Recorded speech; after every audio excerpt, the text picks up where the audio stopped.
I was looking for a fairy tale that felt that it had themes in that were delightful for children but also meaningful for adults.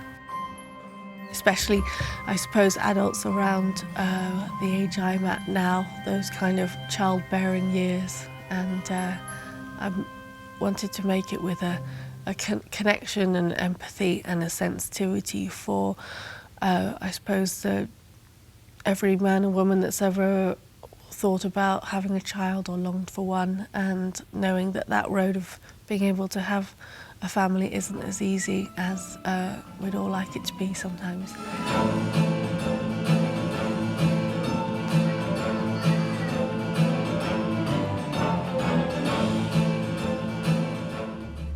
The witch was alone in the world and feared and shunned by everyone.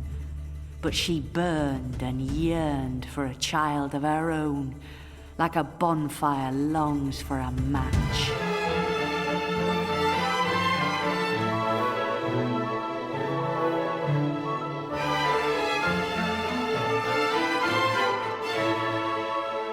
We're working with some collaborators that we love and trust and know, like Phil Eddolls with set design and Malcolm Rippeth with lighting.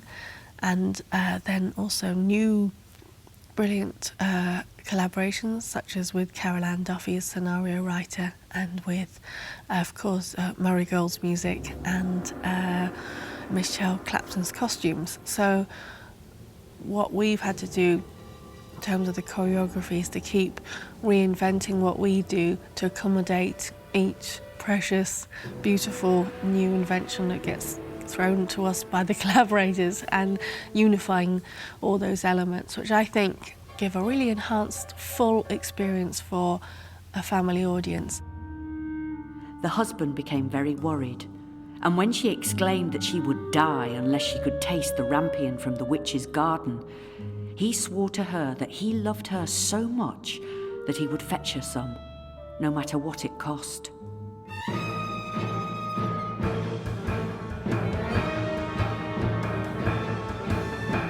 Well, I think I wanted a sort of fairy tale world with a slightly folk element.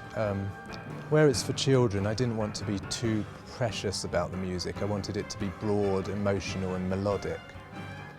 In a way, you know, Liv loves the music I do for Doctor Who, and it's, you know, it has the same sort of remit, really. I'm interested in music for drama. I'm not necessarily interested in music for its own sake.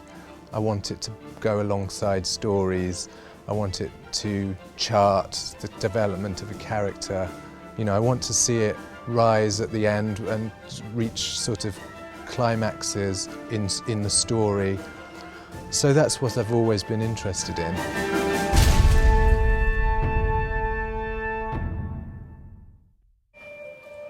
Liv wants people to be able to climb over everything. So that's kind of the order of the day. It's that it's kind of like a climbing frame. And it has to be unbreakable because they were all over. We built 2 rehearsal trucks, much lighter really than those, and they were all over them up at the top, and I started having kittens and went back to the drawing board again. Because of the climbing frame thing, the whole thing to me was transparency. The fact that Malcolm could light through everything, that you could see performers behind and in front of everything. We're working against what we call a cyclorama, which is a big white fabric at the back of the stage, which I can light in all kinds of colours and give it different kinds of effects of skies and more abstract looks. And you can see that through the set, this kind of very skeletal thing which moves around in front of it. And then when you drop away the light behind, then the set has much more mass and presence because you can't see through it.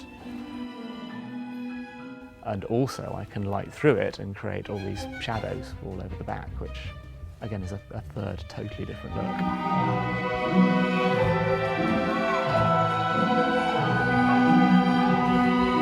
The aim is definitely to do something that engages and moves adults, as well as being on a completely different level, a fantasy fairy tale for children, and they're recognising the imagery and on a different level than we are. people have been saying to me things like, I didn't know it was such a sad story.